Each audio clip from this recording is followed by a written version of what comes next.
A nossa convidada de hoje é uma pessoa que possivelmente você já conhece.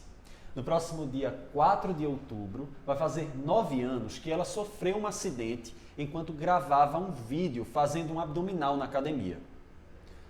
Para quem está só escutando este programa, é até difícil de descrever a imagem, porque é muito forte. No vídeo, ela está com as duas pernas penduradas numa barra alta, fazendo abdominal, e aí no meio do exercício, ela se desequilibra e cai de costas, batendo com o lado da nuca no chão. As imagens viralizaram na internet e essa pernambucana, que hoje tem 36 anos, se tornou um exemplo de força que inspira muita gente. Se tem alguém que pode ser citada como exemplo de superação em todos os sentidos, é ela. Depois do acidente que a fez perder o movimento das pernas, a nossa convidada fez um trabalho intenso de fisioterapia e conseguiu sair da cadeira de rodas. Foi depois da queda também que ela foi aprovada no concurso para escrivã da Polícia Civil de Pernambuco. E mais recentemente, começou a estudar psicologia. Eu sou Marjorie Correia e este é o segundo episódio do Sacode a Poeira. Eu sou Arthur Ferraz e hoje a gente conversa com a jornalista, escrivã e estudante de psicologia, Maria Eugênia Bispo. Oi, tudo bem? Tá? Muito obrigada. Eugênia, no dia 4 de outubro faz 9 anos que você sofreu aquele acidente que mudou completamente a sua vida, né? Como é que você está hoje? Hoje eu estou o que a medicina chama de paraparética, né? Que eu fui paraplégica, para quem sabe da história, eu fui paraplégica depois da queda e tive um processo de evolução muito bom. Hoje em dia eu ando com algumas sequelas ainda, eu uso uma bengala para apoio, mas é um apoio mínimo. Eu não estou 100%, mas também não estou paraplégica, então tá ótimo. Mas voltando para aquele dia, o que é que você lembra? Quais são as suas primeiras lembranças? Você lembra quem estava gravando ou quem foi a primeira pessoa que te socorreu? O que é que você lembra do momento do acidente? Eu lembro de tudo. Em todo momento eu estava consciente. Eu me lembro que eu pedi para um amigo meu gravar. Eu já tinha feito esse exercício. Aí eu desci da barra, peguei meu celular, grava para o Instagram.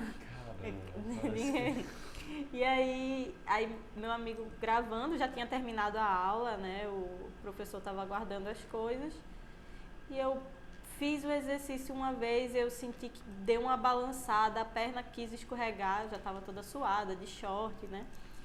Aí escorregou e eu consegui me ajeitar e a segunda vez que escorregou eu não consegui alcançar a tempo a barra.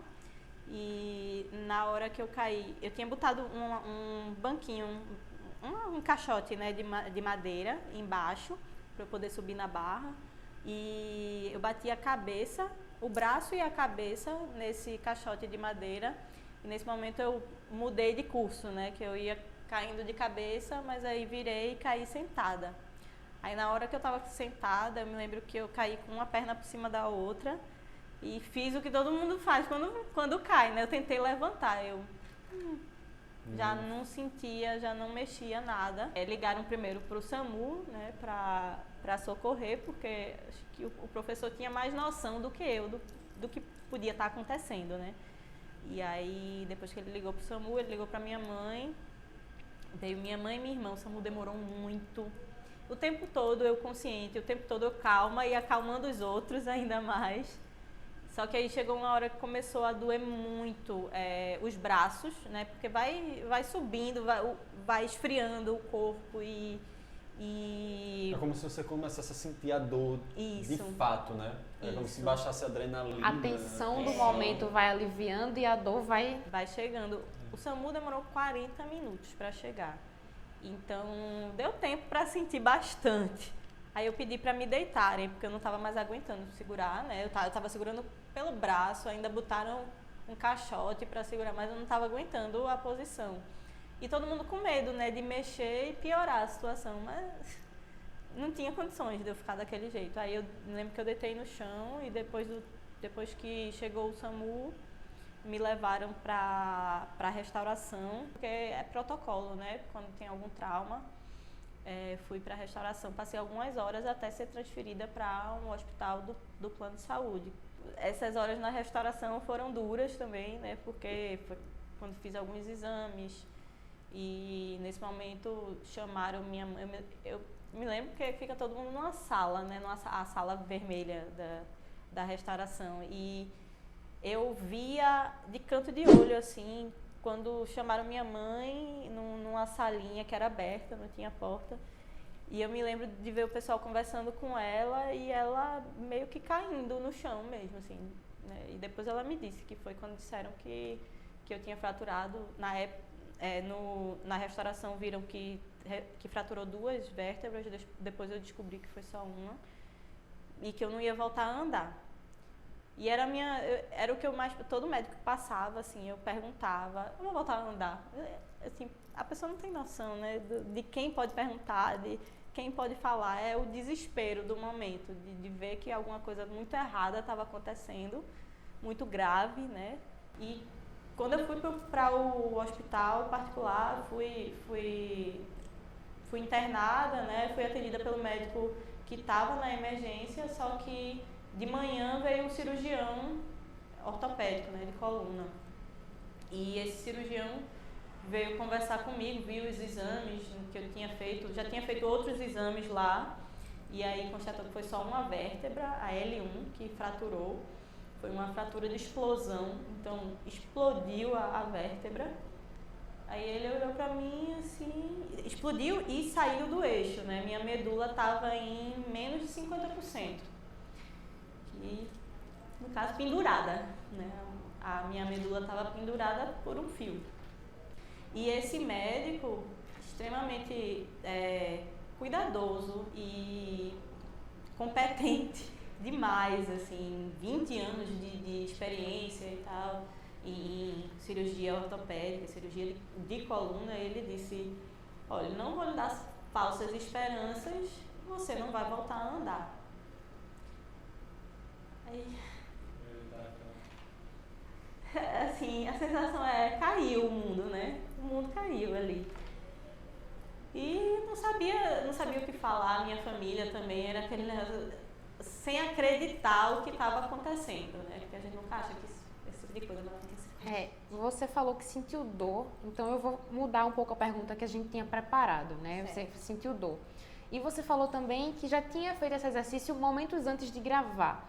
Em algum momento, na hora que você caiu, passou pela sua cabeça, no momento que você não conseguiu mexer a perna, passou pela sua cabeça que era algo tão sério? Não. Até essa fala do médico, não, eu ainda tinha esperança de que semana que vem eu tô de volta. Só caí aqui, foi um choquezinho, mas daqui a uma semana, 2 no máximo eu volto a treinar. Na minha cabeça era isso.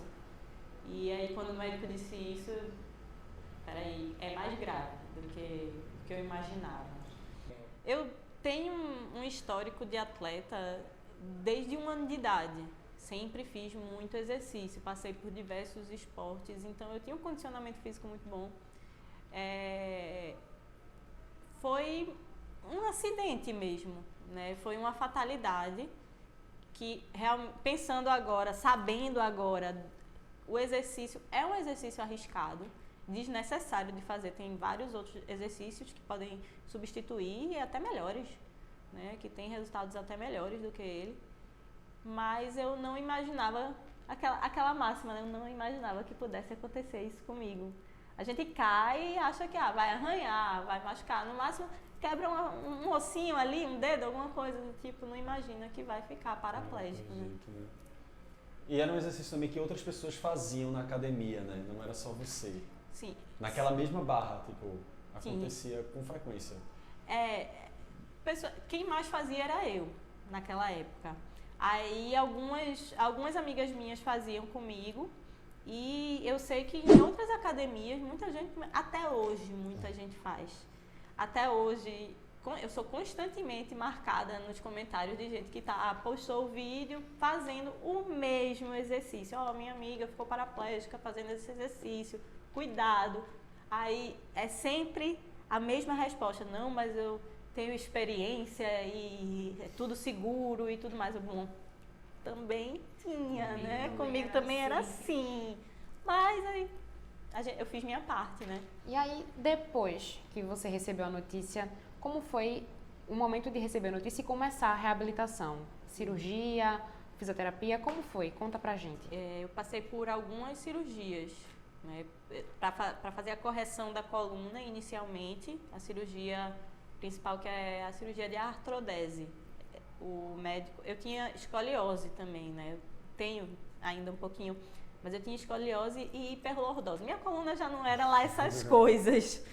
Mas aí normalmente quando fratura uma vértebra, o médico faz a cirurgia prendendo a vértebra de cima e a vértebra de baixo. Mas como a minha já tinha esses desníveis, era um S, minha coluna. Ele prendeu 3 acima e 3 abaixo. Ao todo foram 7 vértebras, que prendeu com 2 hastes de titânio e 12 parafusos ao todo. E na vértebra que quebrou, como não tinha como botar parafuso, ele colocou uma ponte, que chama, né? Só ficou como se fosse um H na minha coluna. E essa cirurgia é uma cirurgia muito delicada, muito complicada, porque também é a cirurgia de descompressão da medula. A própria cirurgia na coluna é uma coisa que exige muito cuidado, né? Por si só, né? E aí ele literalmente abriu minha coluna, né, para poder mexer, colocar tudo no lugar e perfurar todos os ossos das vértebras. E inicialmente essa cirurgia ia durar umas 3 horas, mas durou 4. Por quê? O médico, no outro dia, né, muito dolorosa essa cirurgia, extremamente dolorosa. Não tinha, assim, na anestesia, ok, né, durante a cirurgia, mas depois era como se tivesse quebrado todos os meus ossos de novo. Então, era dor que eu urrava no hospital, eu me lembro assim, eu desmaiei de dor.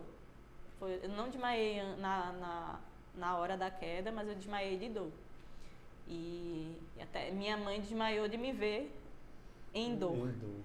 E aí, quando foi no outro dia, o médico foi lá no quarto e ele disse que estava surpreso, porque não esperava que a cirurgia durasse tanto tempo, né? Não esperava que fosse tão difícil perfurar meus ossos. Porque ele disse que meus ossos eram muito rígidos, mais do que o normal. Provavelmente por esse histórico de atleta, né, de vários esportes, de vida saudável. Acabou dando resistência pro corpo. Isso. E aí dificultou a cirurgia. Mas também esse meu histórico fez com que meus ossos, a vértebra quando ela quebrou, ela não estilhaçou. Então ela não perfurou a medula. E quando saiu do eixo, os músculos seguraram a ponto a medula estava intacta. E ele disse que quando abriu, né, ali ele teve uma surpresa enorme, porque ele não esperava de jeito nenhum, que nos anos de experiência dele, ele nunca tinha visto algo do tipo. Que para ele tinha certeza que tinha perfurado. E aí eu sim, mas o que isso significa, né? Ele disse que dali eu tinha chance de voltar a andar, por causa disso. Por causa do fortalecimento da sua coluna. Porque a medula ficou intacta, né? Exatamente. Uma coisa levou a outra. Tá vendo? Vale a pena. É isso que eu ia dizer. Vale aqui fazer 2 alertas, né? Sim. Primeiro, voltando àquele tópico do exercício, Sim. como você falou, muita gente é acostumada a fazer até hoje. Até hoje. Né? Mas tem exercício que até tem efeitos melhores do que aquele, Isso. com bem menos risco. Mas o alerta que eu acho interessante fazer é, para todo mundo, faça o exercício sempre com orientação profissional. Isso. Né? Seguir sempre por segurança, minha gente, pelo amor de Deus. Porque é sério, se você fizer errado, você pode sofrer um acidente, e mesmo que você não sofra um acidente, você pode estar estimulando, né, E às vezes não é nem fazer errado, né? Às vezes a perna escorregou, estava suada, ela tinha feito o exercício antes. Então, por mais segurança e experiência que você tenha, quanto menos risco você puder atribuir àquele momento, melhor. Isso, porque você pode estar num dia ruim, né? Que foi o meu caso, sei lá, estava mais cansada, estava suada, já tinha feito exercício. Então, aconteceu, eu penso que aconteceu porque tinha que acontecer comigo. Mas isso não quer dizer que, né, vá, pode fazer, seja o que Deus quiser. Não, vamos cuidar para não para ninguém mais passar pelo que eu passei, que apesar de ter sido de ser uma história muito forte para mim, que eu aprendi muito, eu prefiro que as pessoas não tenham que passar pelo que eu passei, né? Mas ao mesmo tempo tem isso, né, do exercício. O exercício salvou minha vida. Isso, era isso que eu ia dizer. Ao mesmo tempo, o fato de você fazer exercício fez com que fez toda a diferença para você se recuperar. Porque na hora da cirurgia fez total diferença, né? Na hora da queda e da cirurgia. E ao longo da recuperação também, porque a memória muscular me ajudou muito, absurdamente. Absurdamente. E depois conto ainda, assim, ainda tiveram outras cirurgias que eu passei por algumas... Sim. Uma hemorragia, não foi que você fez? Foi. Eu tive algumas complicações, que foi a infecção nos ossos. Infecção nos ossos é muito... A osteomielite, que chama, né? É muito difícil de tratar, porque é muito difícil chegar remédio no osso, né? E, além de tudo, eu sou muito alérgica a medicações diversas, principalmente antibióticos. Então, eu fiz uso de 3 antibióticos diferentes durante 75 dias. Foi muito tempo. E na época que eu estava no hospital, eu passei 1 mês no hospital. Foram 3, um sendo intravenoso. Então, era uma dose cavalar de antibióticos. Foi uma infecção muito forte que originou, né, a hemorragia que eu tive. Assim, meu corte não fechava de jeito nenhum. Tava, acho que mais de 10 dias e o corte nada de fechar. Aí o médico ia todo dia lá no meu quarto e fazia o que chama de punção, né? Que é sem anestesia. Nossa. Pegava a agulha mais grossa que tinha e furava ao redor do corte para drenar, para tirar o sangue. E eu me lembro de sentir, eu não via, né? Mas eu sentia jorrar sangue pelas minhas costas. E ele dizia, vá, grite, chore. E doía? Doía, horrores. Mas na minha cabeça, se eu chorasse ou se eu gritasse, se eu reclamasse da dor, só ia piorar, não ia adiantar de nada. Então eu mordia travesseiro, eu aguentava a dor, assim, não sei como. Porque hoje em dia, se cortar eu vou chorar, não vou chorar não. Eu vou dizer, ai, pelo menos, né? Mas na época, assim, parece que desce uma força. Deus vem, ilumina e você cria aquela força para aguentar o que tem que aguentar, né? Alguma energia que vem para isso. Foram vários dias seguidos que esse médico fez isso. E ele teve uma vez que ele disse, não vou lhe furar hoje não. Aí ele apertava assim e o corte todo abria e saía sangue. Nunca tinha uma anestesia, só tinha anestesia quando ia para a cirurgia. Aí passei por mais 2 para limpar essa hemorragia. Aí depois dessa terceira cirurgia, no caso, né, o corpo começou a responder. Né, que eu entendi que não estava tudo bem, aí ele está, então agora vou responder. E aí o corte começou a fechar. Aí depois de 1 semana eu recebi alta. E o processo de reabilitação, quando é que ele começa de fato? Quais foram as pessoas que estavam ali do teu lado no momento e que mais te ajudaram? Eu sempre digo que minha história tem vários anjos, né? O médico, os fisioterapeutas, todo mundo. Mas teve um muito especial, continua sendo muito especial, que um amigo de infância meu, de adolescência, ele, nesse tempo da adolescência para ali, ele tinha se formado em fisioterapia e era mestrando em fisioterapia neurofuncional, que era exatamente a parte que eu precisaria agora. E ele foi fazer uma visita, né? E o pior que foi uma época, quando eu voltei para casa, é um choque muito grande, porque no hospital tudo está ao alcance de um botão, né? Tá todo mundo ali e tal. Quando você vai para sua casa, é o novo você tentando se encaixar no antigo você. E, em casa, de primeiro andar, com escada, os quartos tudo em cima, então tudo não tem acessibilidade, né? O seu antigo eu não estava preparado para encontrar com o seu novo eu. E aí foi um choque muito grande para mim, foi um momento bem triste mesmo, sabe? De novas chaves virando, de novas fichas caindo, que momentos que eu questionei, né, toda a minha existência e até se valia a pena mesmo continuar ali, se valia a pena continuar vivendo, sendo bem aberta, né? Acho que minha primeira noite em casa foi o dia que eu questionei toda a minha vida, né? Era melhor ter morrido, porque não era só comigo que aquilo estava acontecendo, né? A dor, eu tinha minha dor física, emocional, mas também eu via meus pais tendo que viver aquilo comigo e sofrendo junto comigo. Então, eu penso que a reabilitação vai muito além da questão física, porque a cabeça tem que estar no lugar. E não é só você que passa pelo processo, né? De reabilitação também é readaptação de todo mundo que está ao teu redor. Tudo, a reabilitação é preparar você para essa nova vida. Então, todo o ambiente, todas as pessoas ao seu redor vão se adaptar de alguma forma, né? Vão sofrer alguma reabilitação.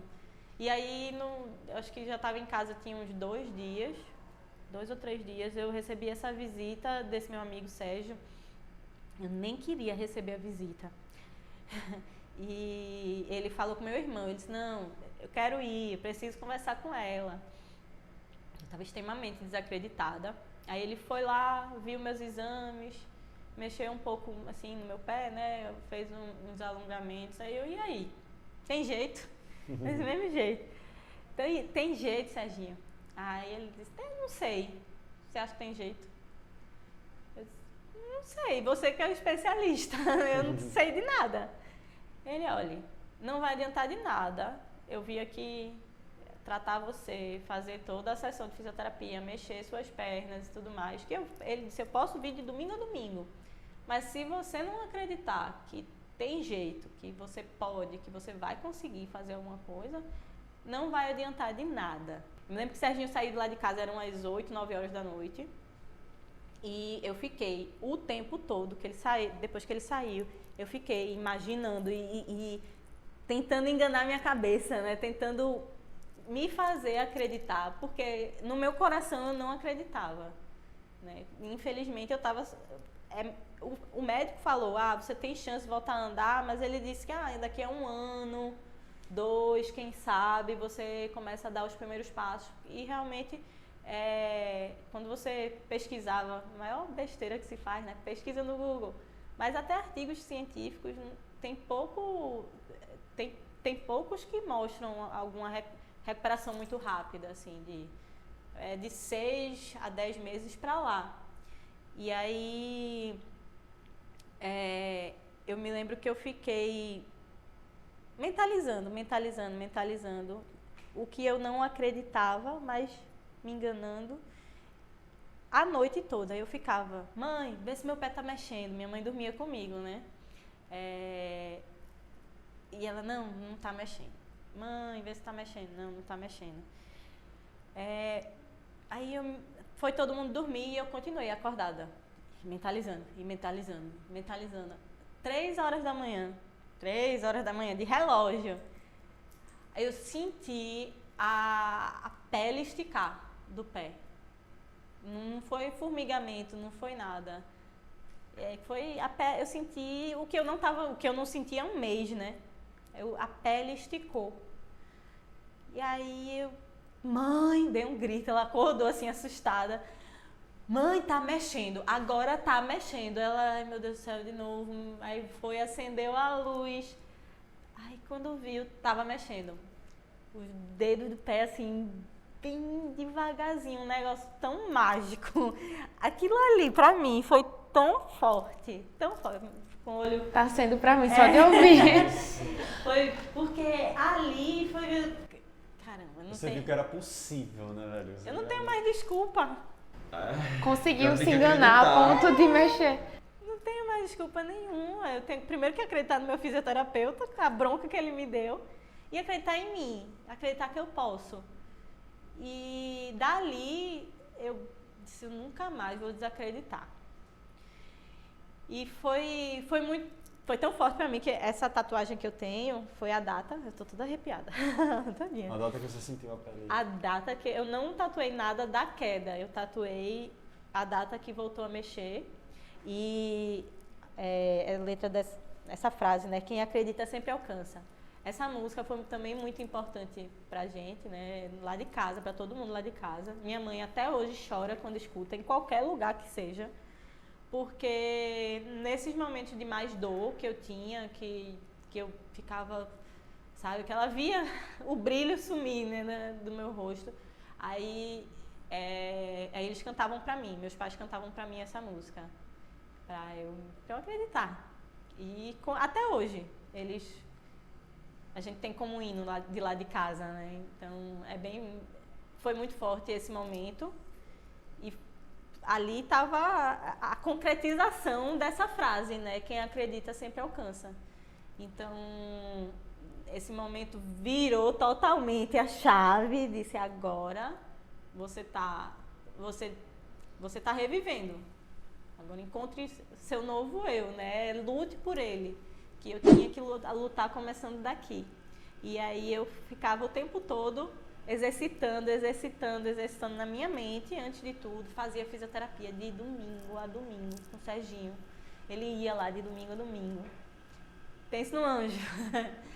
E a gente fazia às vezes 3 horas de fisioterapia, assim, me esforçava muito, o máximo que podia, às vezes um pouquinho além. Eu desmaiei algumas vezes na fisioterapia, de tanta força que eu fazia. Que é um esforço que muito você não tem a força mais naquele nível, não você tem. precisa forçar, né?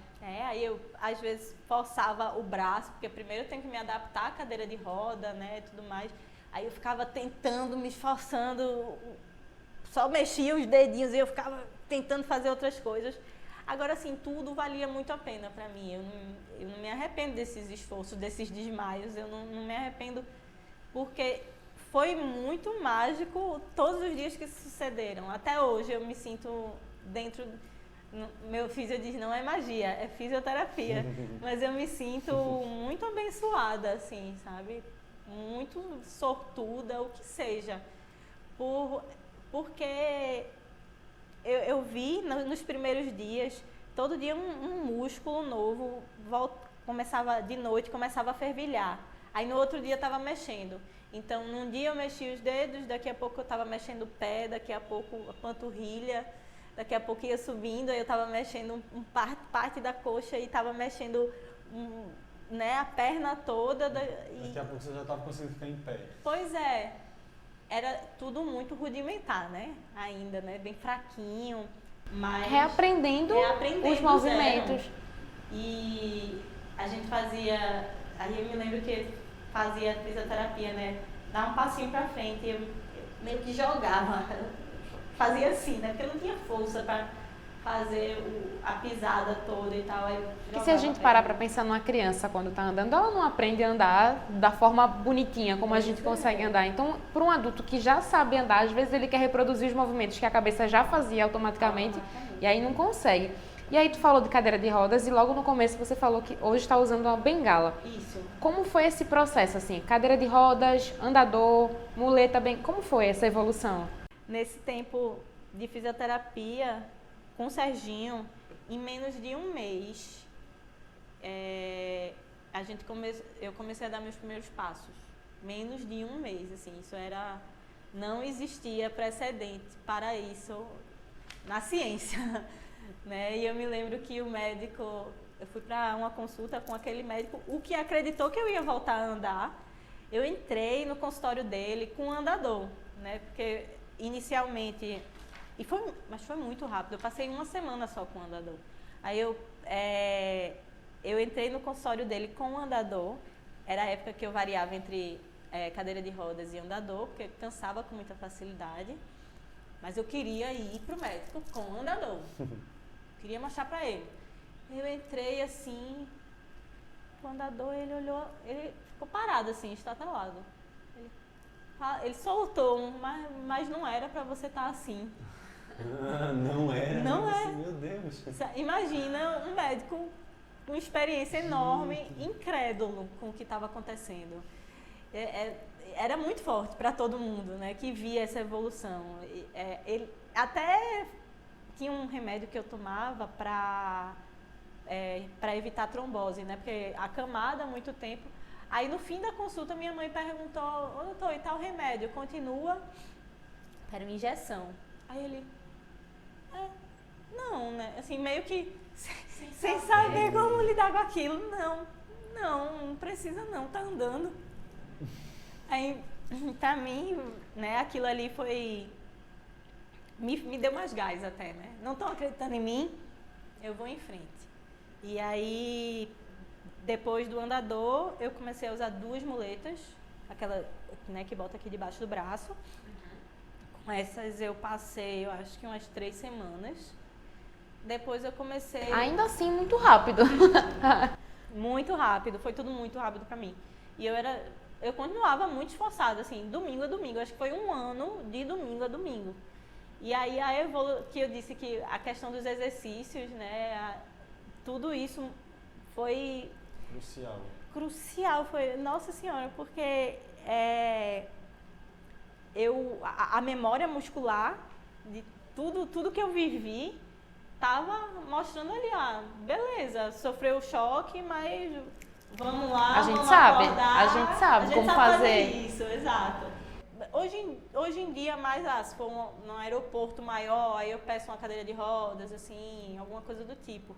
Mas em shopping eu ando sem cadeira, né, só hoje em dia eu uso uma bengalinha, que é um apoio mínimo, né, até porque é viciante a muleta, né, então ela serve para me dar segurança, mas ao mesmo tempo eu tenho que acomoda um pouco. Eu tenho que ficar sempre atenta se eu não estou me apoiando demais nela. Né? A visão das pessoas em relação a você depois do acidente, como é que fica? Eu digo assim, das pessoas, quando já a gente vai falar da exposição na internet e todo aquele tópico. Mas no dia a dia, a visão das pessoas, como elas passaram a se comportar na sua frente, mudou? Como você sentiu isso? Muda bastante, assim. Às vezes eu falo e eu acho que eu falo com propriedade quando eu digo que o mundo não está preparado para pessoas com deficiência. E já não está preparado de encarar assim, acabei de conhecer e a pessoa já tem deficiência. Também não tá preparado para... Eu conheço essa pessoa, ela teve algum problema, né, algum acidente ou alguma questão que adquiriu essa deficiência. Eu não vou dizer que eu perdi, mas muita gente se afastou de mim, muita gente mudou o comportamento comigo. Assim, o que mais me impactou na época do acidente eu sempre tinha muitos paquerinhas. E aí todos eles sumiram. Todos, literalmente. Todos. E depois que eu fui liberada para sair e tudo mais, eu ia de cadeira de rodas mesmo, viu? Época de carnaval, estava eu lá, Recife Antigo, prévias, todas. De cadeira de rodas? De cadeira de rodas, claro. Mal conseguia ficar em pé, mas de vez em quando eu tentava levantar já para, né, dar aquela paquerada também. Dar aquele close, tô bonitona aqui. Mas aí eu encontrava com algumas pessoas que eu conhecia, né, algum paquerinha, e davam as costas. Me via assim, fingia que não via.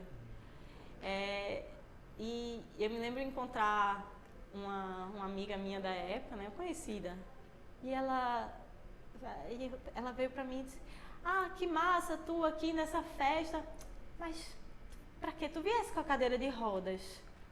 Gente... Porque é feio, né? Você precisa da cadeira de rodas. As pessoas estão tão preocupadas com a aparência. E eu acho que eu fazia parte desse mundo também. É como se você não correspondesse àquele padrão de pessoa Total. ali, Total. Não valesse a pena você estar naquele ambiente. Total. Né? Eu acho que eu fazia parte, talvez eu não compartilhasse do mesmo pensamento, mas eu fazia parte desse mundo. né, do padrão e do não sei o que lá. E eu sou muito grata por hoje não ser padrão, porque esse ponto de vista de que, se não for top model, né, se não for maravilhosa, toda perfeita para o padrão que é imposto. Entre aspas, para quem tá só ouvindo, ela tá botando aspas aqui. Aspas, entre aspas, várias aspas, né, o padrão do perfeito. Então não é bonito. A minha visão de mundo, essa visão de mundo que eu tenho hoje, a sensibilidade, a empatia, tudo que eu sinto hoje, tudo que eu vejo, a forma como eu me comporto, a forma como eu trato as pessoas, isso tudo, eu sinceramente, eu viveria tudo de novo. Viveria todas as minhas dores. Se eu pudesse evoluir como pessoa, tanto quanto eu evoluí. Não foi legal, mas se eu pudesse dizer, Gena, se tu pudesse voltar no tempo, se alguém perguntasse pra mim, se tu pudesse voltar no tempo, eu viveria tudo de novo. Porque Gena hoje, eu não me vejo, eu não consigo me enxergar mais como aquela Gena dentro desse mundo. Esse mundo é muito vazio, meu Deus do céu. É muito vazio, não quero, não. Agora, gente, isso é muito sério, porque isso que ela está falando, que é real, que a gente sente, você sentiu na pele, afasta as pessoas dos espaços sociais. E acaba até atrapalhando o processo de recuperação, porque a pessoa não se sente mais inserida naquele contexto, não se sente inserida no ciclo de amizade. Sim. Então, acaba até deixando mais retrospectiva, né? Introspectiva, na verdade, e dificultando esse processo de se soltar, de se redescobrir. Tem isso, eu vou dizer que na época foi um choque maior, porque meus amigos mais próximos, a maioria ficou ali e está até hoje, que eu sei, são amigos mesmo, que estavam lá comigo, passando noite no hospital, sábado à noite, quando eu voltei para casa, para eu não ficar sozinha, eles iam fazer a balada comigo lá, então essas amizades eu vi que eram amizades de verdade, eu mantenho até hoje, mas eu até agradeço por não ter me afastado dessas outras, mas essa questão social de exclusão mesmo, de discriminação que existe, e veja, a discriminação independe de intenção, né? Porque muita gente vai dizer, não, eu não tenho preconceito, não estou falando de preconceito, mas as atitudes que as pessoas têm geralmente são discriminatórias. Na época, teu vídeo repercutiu bastante. E aí a gente queria saber como foi para você viver essa exposição, porque antes da gente começar, a gente estava comentando aqui que você não queria tirar foto, não gostava de fazer, mas sua mãe fazia muito.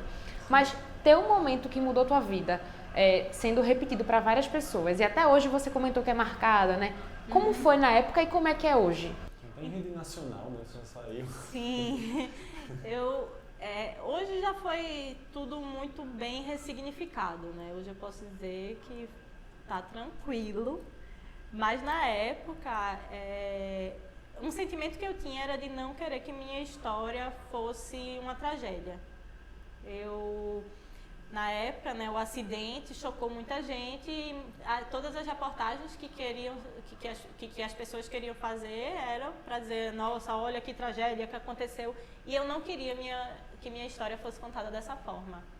Aí eu me lembro que eu passei um ano sem querer ver o vídeo, que já na época que não tinha nem tanto essa ideia de viralizar, mas viralizou dentro do possível, né? Do contexto. E eu não vi o vídeo por um ano.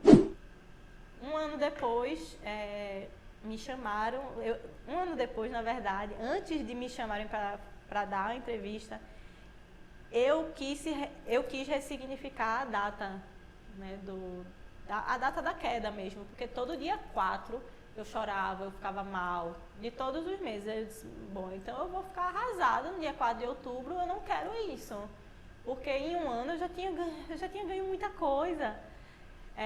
Eu já estava enxergando o positivo naquilo, né? Então eu fiz uma caminhada que inicialmente ia ser só meus amigos. Meu primeiro quilômetro. Foram acho que 150 pessoas me acompanhar, só andar um quilômetro. E foi assim, mágico para mim. Foi um momento mais um momento de virada aí, que pra mim o dia 4 era um momento mágico, sabe? É um momento que mudou minha vida, mas que mudou muito positivamente também. E aí, sabendo disso, né, uma repórter soube dessa história e foi atrás de contar minha história pelo ponto de vista da superação. Assim eu começo a contar minha história. E porque eu não queria ser a tragédia. Eu não queria de jeito nenhum. Então essa exposição pode ser ótima, mas assim, internet é uma ferramenta que nem sempre é bem utilizada, né? E saíram algumas reportagens uma época que ligaram a minha história a blogueiras, fitness, e que tinha a ver, né? Porque o exercício elas faziam e tudo mais. Só que também tem os fãs. Os fãs não recebem isso da melhor forma. E aí, alguns fãs de blogueiras foram me atacar. Nossa Senhora. Em 2015. Como se você tivesse culpa de viver o que viveu, né? Não, e como se a situação já não fosse difícil o suficiente e você ainda vai atacar uma pessoa. Não só os fãs, mas assim, pessoas que, sei lá, não tem muita coisa boa no coração. Via o vídeo, aí, eu acho que uns 3, eu vi uns 3 pelo menos, mas foi muito mais que isso, porque eu parei de ver um determinado momento de pessoas simplesmente comentando sobre a burrice que eu estava fazendo. Eu botava meu vídeo e dizia, olha aqui, sei lá, não é burra, né? E os fãs das blogueiras chegavam e falavam assim, espero que você caia de novo e fique tetraplégica e morra. Como é que a pessoa tem coragem de falar uma coisa dessa pra alguém? Eu ainda me espanto, sabia? Quando eu encontro essas histórias, sério. Eu me espantei também no começo, viu? Não, e admiro a tua maturidade de saber parar. Porque às vezes isso é o que interrompe um processo de recuperação que tem tudo para seguir bem. Sim. De a pessoa, por exemplo, começar a ler vários comentários negativos e adentrar nesse universo negativo. Você pensou em procurar a polícia, registrar algum boletim de ocorrência? Na época não, era 2014 ou 2015, foi logo no começo. O que passava pela minha cabeça é que eu tenho coisa demais para me preocupar. Eu ainda estava lutando muito pela minha vida, pela minha recuperação, pela minha reabilitação. Então, eu me lembro que eu fiquei uns 3 dias bem mal, trancada num quarto escuro, assim, meu Deus do céu, estão desejando minha morte, estão desejando que eu caia de novo. Caramba, eu nem acabei de passar por isso, né? E foi muito pesado no começo, mas eu me permiti chorar por 3 dias. Depois de 3 dias eu disse, não vou mais me preocupar com isso. E quando eu via, hoje em dia, uma época eu até, nesses 3 dias eu até cheguei, acho que no primeiro dia, a responder alguns comentários. Eu vi que amigos meus responderam, me defendendo, mas sabe uma coisa? Não vou dar nem meu tempo pra isso. Aí aparece alguma coisa assim, eu deleto, esquece, foco e nem lembro mais. Então, foco no melhor.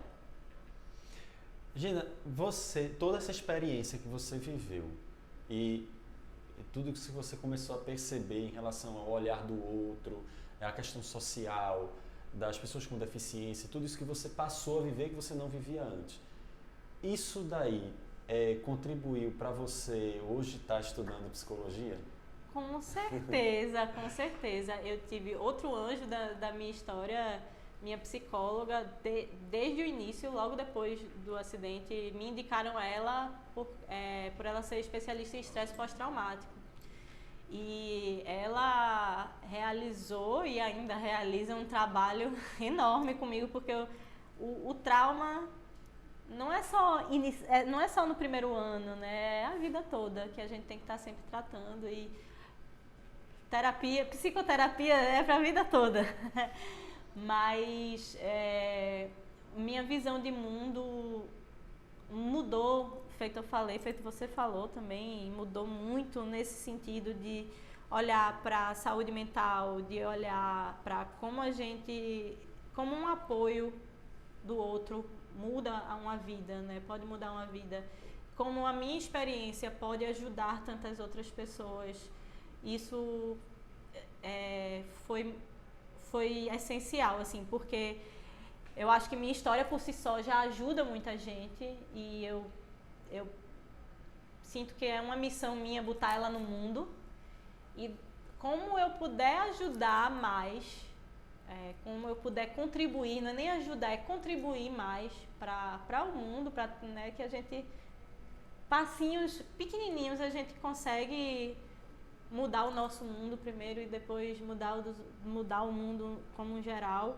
Eu consegui muita coisa, né, quebrar muitas barreiras nesse tempo, né? Eu fui a primeira pessoa com deficiência do Brasil a ser permitida, né, judicialmente a entrar numa academia de polícia, e isso abriu jurisprudência para pessoas do Brasil todo, assim, uma mulher nordestina conseguir isso.